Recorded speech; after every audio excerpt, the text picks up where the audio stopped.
Suppose there are two countries, USA and India. Now, if any US resident wants to buy an Indian good, he has to pay money in return, but Indian seller would want the payment in terms of Indian rupee. So, in addition to money which any US resident is going to give, you also need exchange rate. Okay, that is the way US dollar is going to be converted into Indian rupee. So, what exactly is exchange rate? Exchange rate is domestic currency units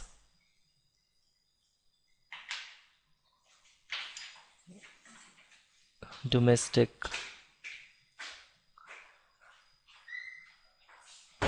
currency units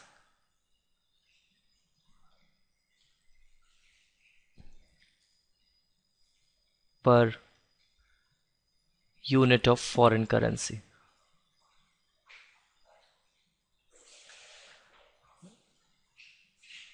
Per unit of foreign currency, that is, or you could say that is the price of foreign currency in terms of domestic currency. Now, for example, you could say 50 rupees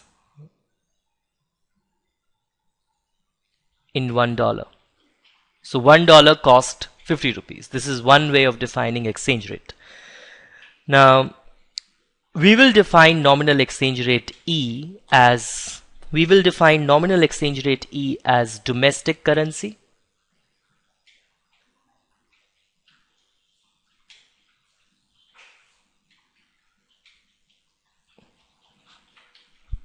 upon price of foreign currency, okay, per unit of foreign currency.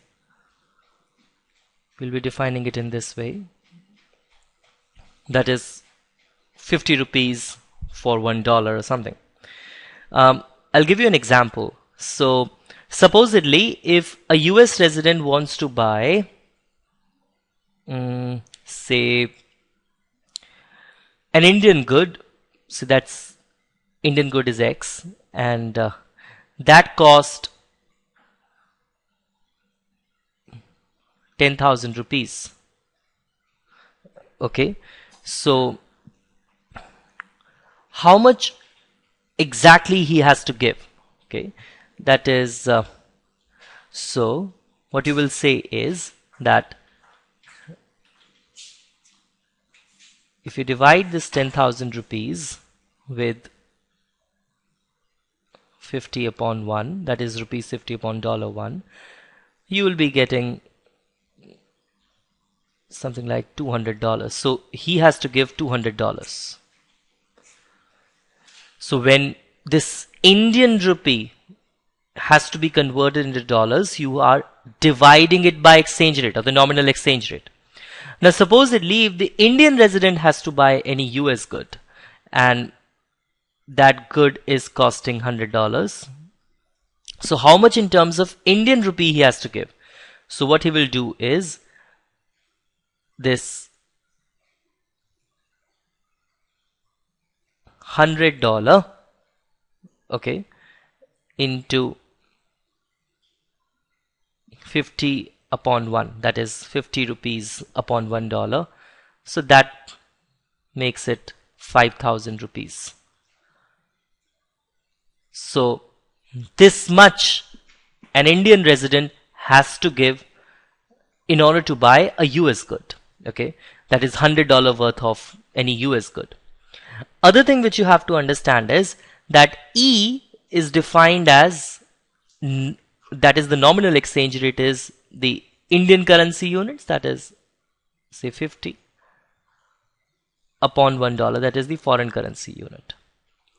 Now the point is that if E increases, say it becomes rupees 55 for $1.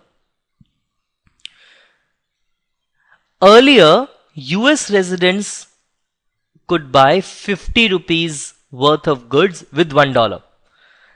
Now, US residents could buy 55 rupees worth of goods with $1. So when E is increasing in terms of our definition, there is depreciation of the currency. Okay, there is depreciation of the currency.